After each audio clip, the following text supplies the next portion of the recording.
You've seen fragments of this story, short clips, emotional reactions, strong opinions. But most of those pieces were never connected in a way that actually explains what happened. Because the hardest part of this story isn't what people saw. It's what was building quietly long before anyone paid attention. And that's where this begins. Not with the removal, not with the headlines, but with the conditions that made that removal inevitable. Because when three vulnerable adults are taken from a home, the question isn't just what happened that day. The real question is, what had been happening for years? The answer is not simple. It's layered, and it starts with something most people misunderstood from the beginning. This was never just a poor family struggling to get by. It was a household carrying far more responsibility than it was built to handle. Inside that house were people with very different levels of ability. Some could speak clearly. Some could not. Some could make decisions. Others depended entirely on those around them. And that imbalance matters. Because when care depends on a few people, everything rests on their stability, their health, their judgment, their limits. Now consider this carefully. What happens when the caregivers themselves are aging? When energy runs low, when stress builds, when problems start stacking faster than they can be solved. That's where cracks begin.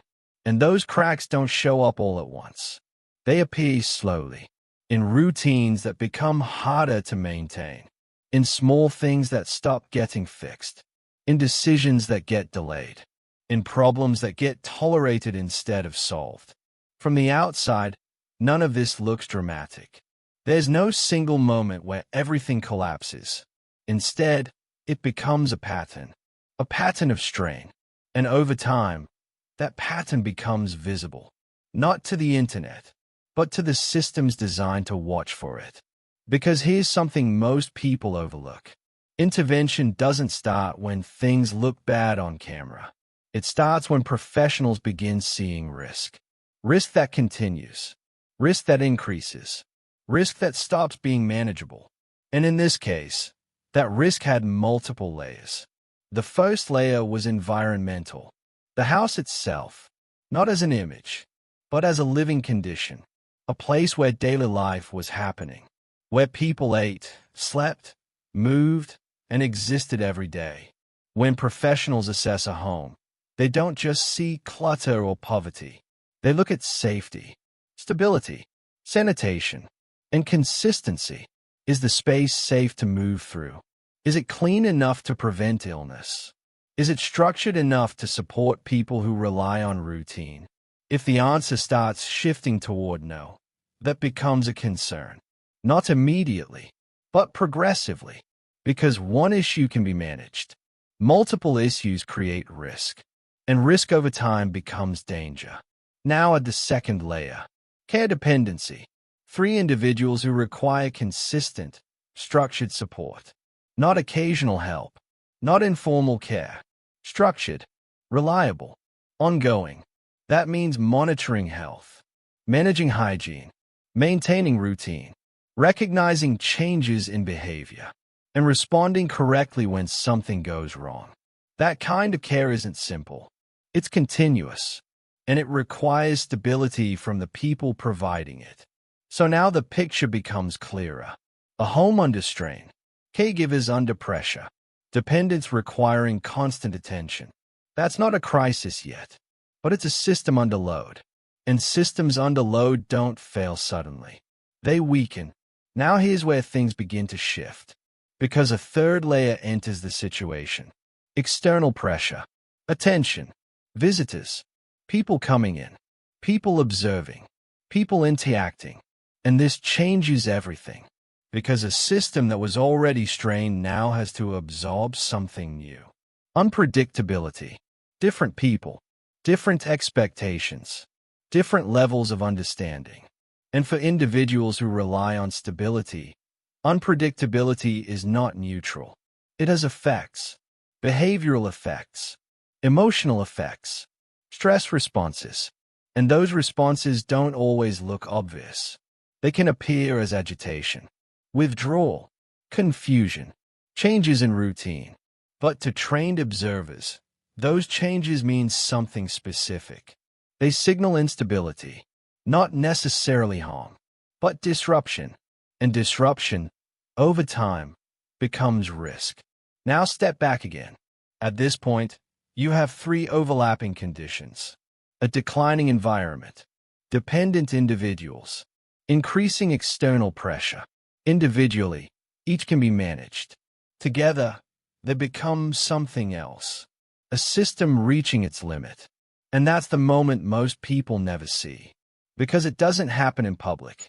It happens in reports, in observations, in documentation, small notes, repeated patterns, concerns that don't go away. And once those concerns reach a certain level, the situation changes. It stops being a private matter. It becomes a monitored one. That's when agencies start paying attention, not because of a single event, but because of accumulated evidence. And this is where the misunderstanding begins. People assume intervention is triggered by one dramatic incident. But in reality, it's almost always the opposite. It's triggered by consistency. The same issues appearing again and again, without resolution, without improvement, without structure. And in this case, the consistency built over time, quietly, until it couldn't be ignored. Now consider what that means. By the time action is taken, the decision has already been forming. Not emotionally, procedurally, based on what has been seen, what has been recorded, what has been assessed. And once that threshold is crossed, the process changes. It becomes about protection, not intention, not history, not even effort. Protection. And that distinction matters, because protection doesn't ask whether people tried. It asks whether the current situation is safe. Right now, not in the past, not in theory, but in reality.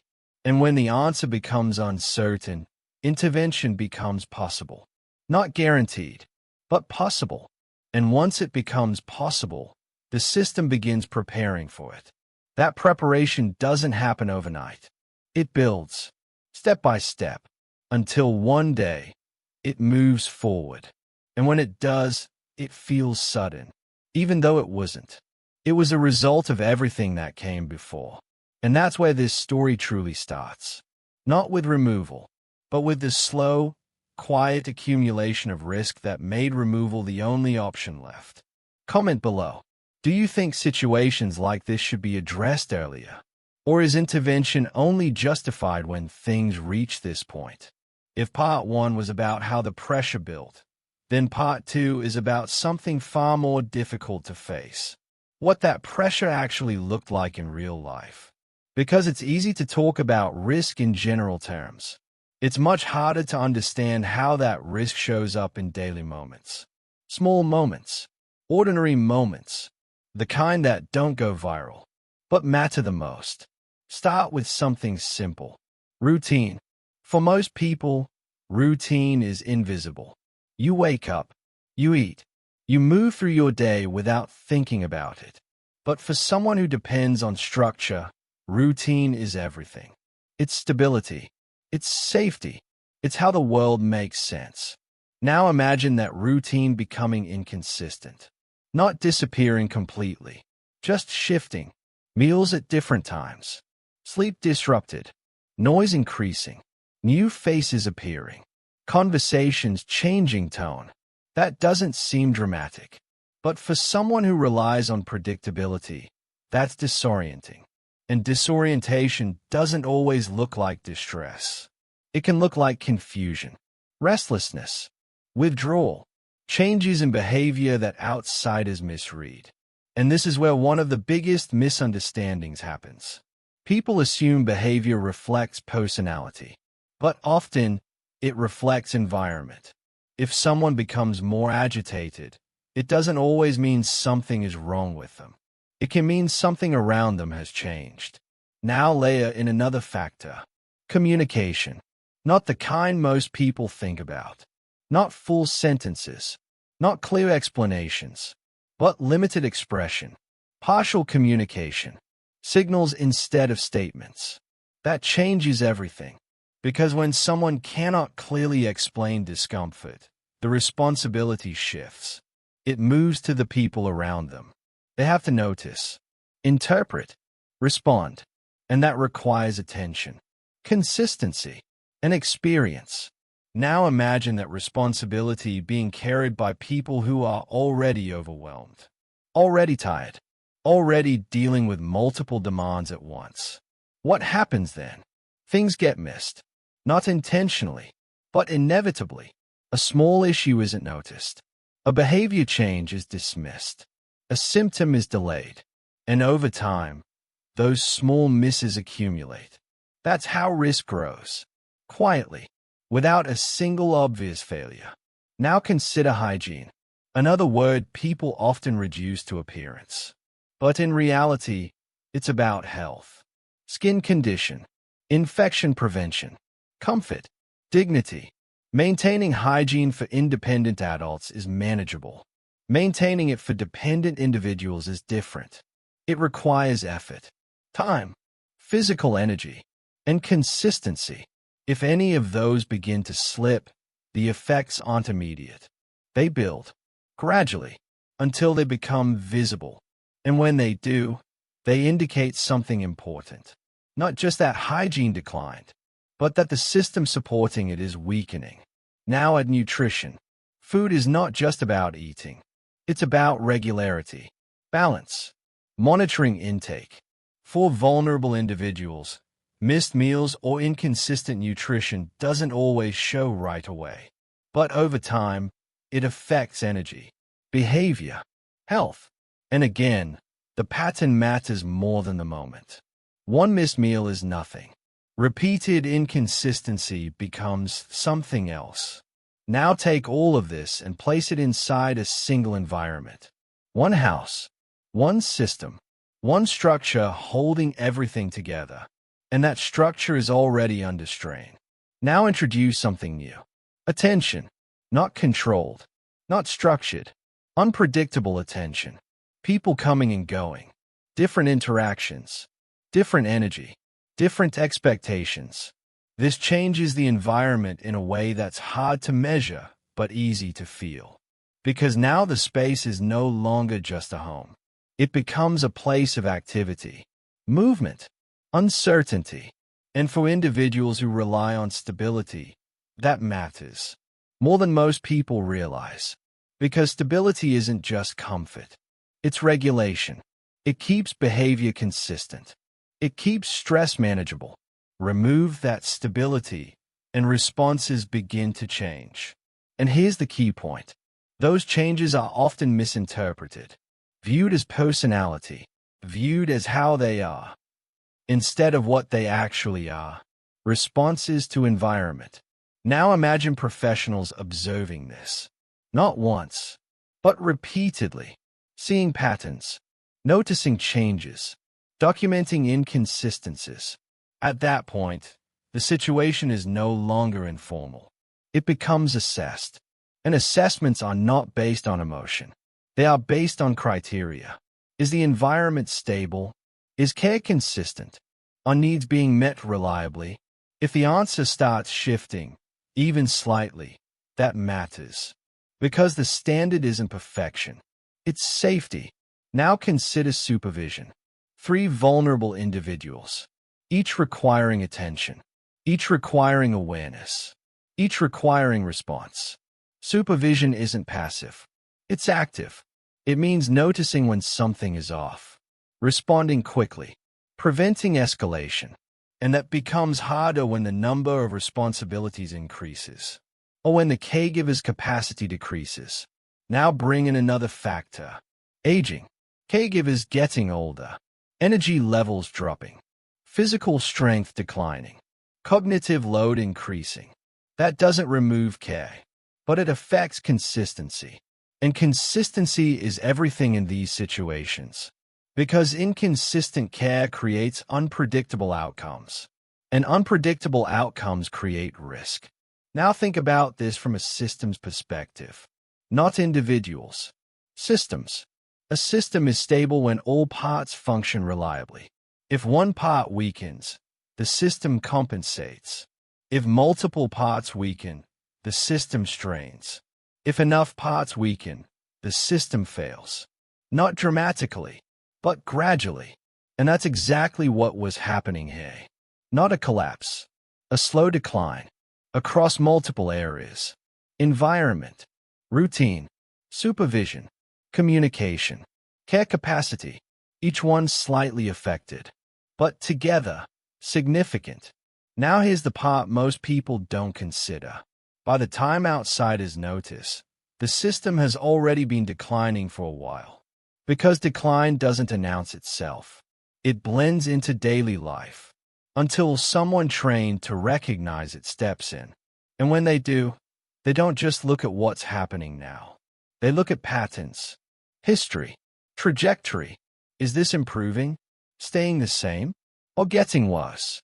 And if the answer is getting worse, that changes everything. Because now it's not just about current conditions. It's about future risk. What happens if nothing changes? What happens if the same pattern continues? That's the question that drives intervention. Not what happened yesterday.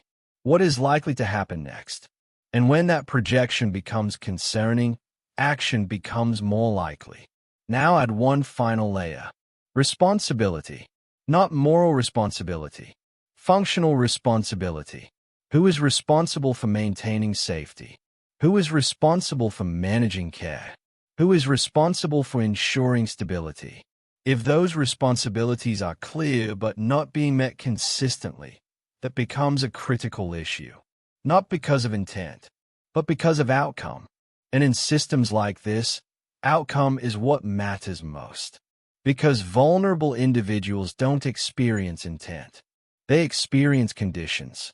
So when those conditions become unstable, the system responds. Not emotionally, procedurally. And that leads to the moment everything changes. Not because of one event, but because of accumulated evidence that the current system can no longer guarantee safety. And once that threshold is crossed, the question is no longer, can this continue? The question becomes, what needs to change to prevent harm? And that's where the decision begins to take shape. A decision that doesn't feel gradual, even though it was. A decision that doesn't feel predictable, even though it followed a pattern. And a decision that, once made, cannot be undone easily. Because at that point, it's no longer about preserving what exists. It's about protecting those who depend on it. And that's the point where everything shifts. From observation to action. Comment below. Do you think people underestimate how much structure vulnerable individuals actually need? Or do we only realize it when it's already too late? By the time the decision moved from observation to action, the most difficult part was no longer identifying the problem. It was choosing the solution. Because once a system decides that a situation is no longer safe, there are only a few paths forward. And none of them are easy. This is where most people misunderstand what actually happens. They imagine a sudden decision, a dramatic intervention, something emotional. But in reality, it's structured, step by step, guided by rules that are often invisible to the public. Because once the threshold of risk is crossed, the process changes entirely. It becomes formal, documented, reviewed, and most importantly, justified. Not in a general sense, but in a legal one. Because removing someone from their home is not a casual decision. It requires a standard, a burden of proof, evidence that remaining in that environment presents a risk that cannot be managed in place. And that last part matters, because the first option is almost always support. Can the situation be stabilized without removal? Can resources be added? Can the environment be improved? Can supervision be increased? If the answer is yes, removal doesn't happen. But if the answer becomes no, or not reliably, that's when the process shifts. And that shift is what led to the moment everyone remembers. The day everything changed. But even that day didn't begin with action. It began with confirmation. confirmation that the situation had reached a point where waiting would increase risk. And once that is established, the system moves, not quickly, but decisively, because at that point, delay is no longer neutral. Delay becomes a potential harm. Now think about what that means in practice. 3 individuals, each with limited ability to advocate for themselves, each dependent on others, each affected by the same environment. The decision isn't made individually in isolation. It's made collectively, because the environment affects all of them. So the question becomes, can this environment safely support all 3? If the answer is uncertain, the risk multiplies. And that's when removal becomes a consideration. Not because it's ideal, but because it may be necessary. Now here's where the emotional complexity enters. Because removal doesn't just change conditions. It breaks familiarity. Everything that was known disappears overnight. The space, the routines, the faces, the sounds. Even if that environment was unstable, it was still familiar. And familiarity matters, especially for individuals who rely on routine to understand the world. So the decision is never clean. It's a trade-off. Safety versus familiarity. Structure versus history. Protection versus continuity. And there is no version of that choice that feels good. Only one that feels necessary. Now consider the moment itself. From the outside, it looks sudden. From the inside, it feels disorienting. Because there is no gradual transition. No slow adjustment. It happens all at once. People arrive. Instructions are given. Decisions are enforced.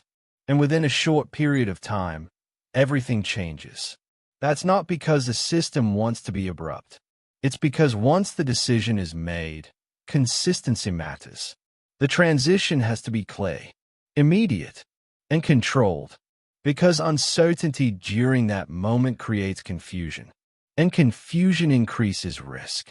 So the process is direct, structured, and often perceived as harsh, even when it's following procedure.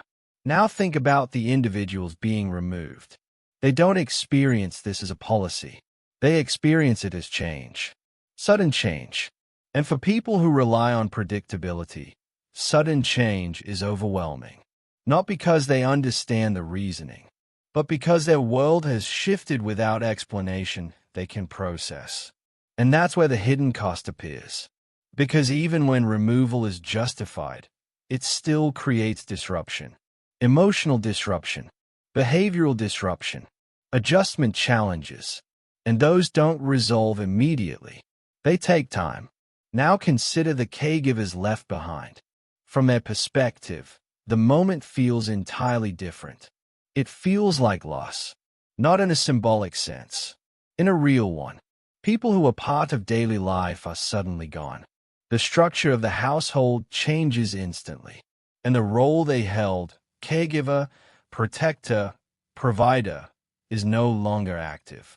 That creates something most people don't talk about. Identity disruption. Because when someone spends years caring for others, that role becomes part of who they are. And when it's removed, there's a gap, a silence, a space where responsibility used to exist. So now there are 2 parallel experiences happening at the same time. Those who are removed and those who remain, both affected in different ways, and neither fully visible to the outside world. Now shift focus to what happens next. Because removal is not the end of the process. It's the beginning of a new one. A structured environment, a controlled setting, a place where care is no longer informal, but professional. This is where things begin to change in measurable ways. Routine becomes consistent. Meals are scheduled. Hygiene is monitored. Health is tracked. Behavior is observed.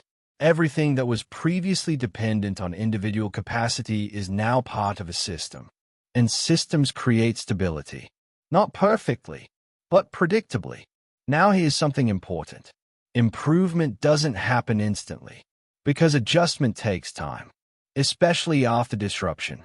But over time, patterns begin to shift. Behavior becomes more consistent. Stress responses decrease. Health stabilizes. Not because the individuals changed, but because the environment did. And that's the key point. The environment shapes outcomes more than most people realize. Now consider how this looks from the outside. People hear that individuals are doing better, more stable, more responsive, and they ask a difficult question. If improvement happens after removal, what does that say about before?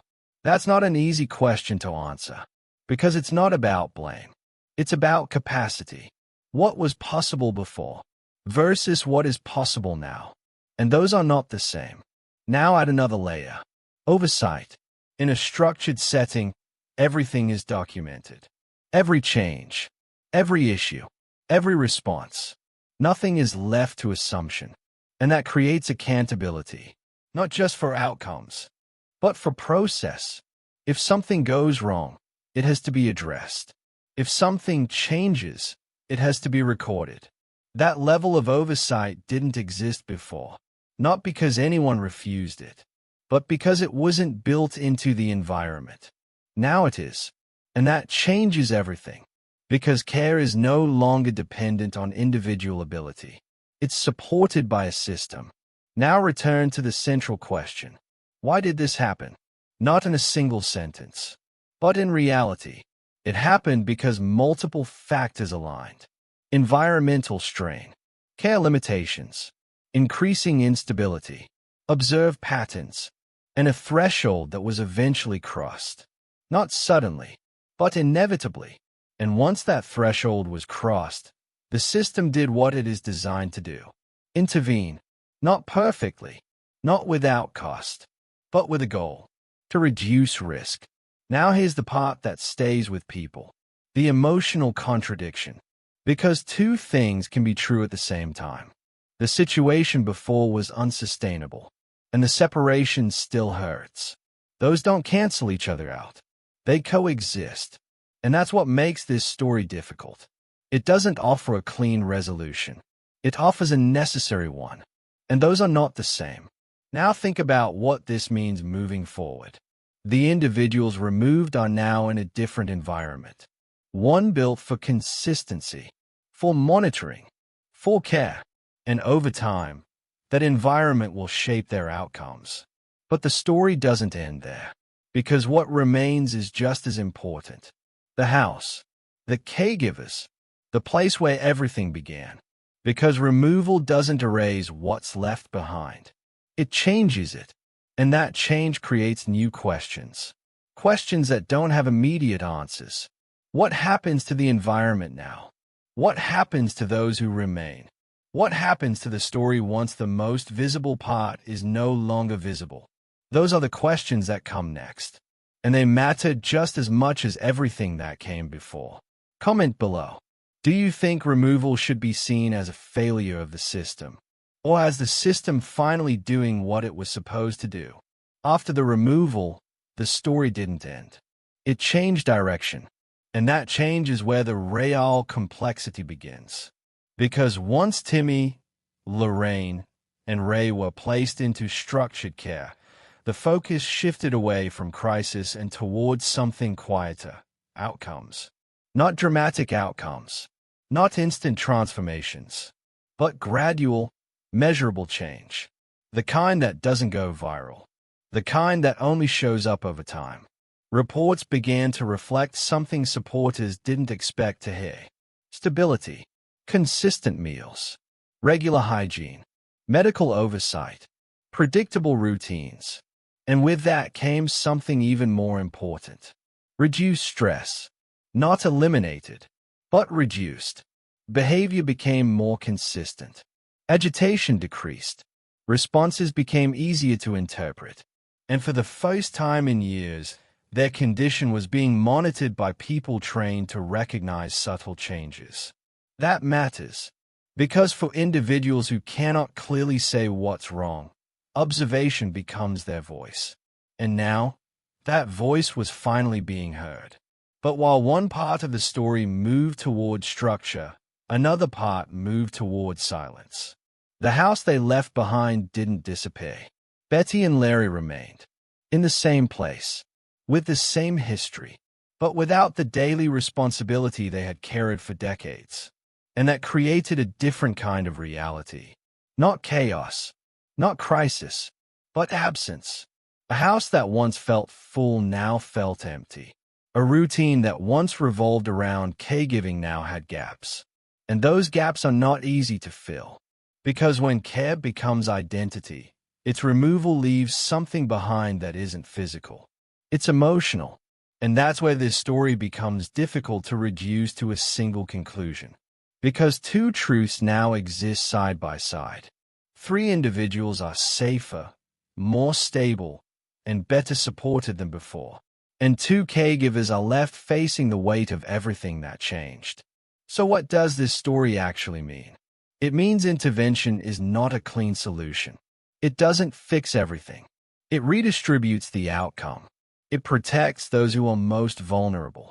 But it also leaves behind questions about support, about timing, about whether something could have been done earlier, or differently, or better. And maybe that's the real takeaway. Not judgment, not blame, but understanding. Understanding that situations like this don't break in one moment. They build, slowly, until a decision has to be made. And when that decision comes, it changes everything, even when it's the right one. Comment below. Do you think this outcome was inevitable? Or do you believe something earlier could have changed how this story ended? Thank you for watching this video. Click here to watch another video that might interest you.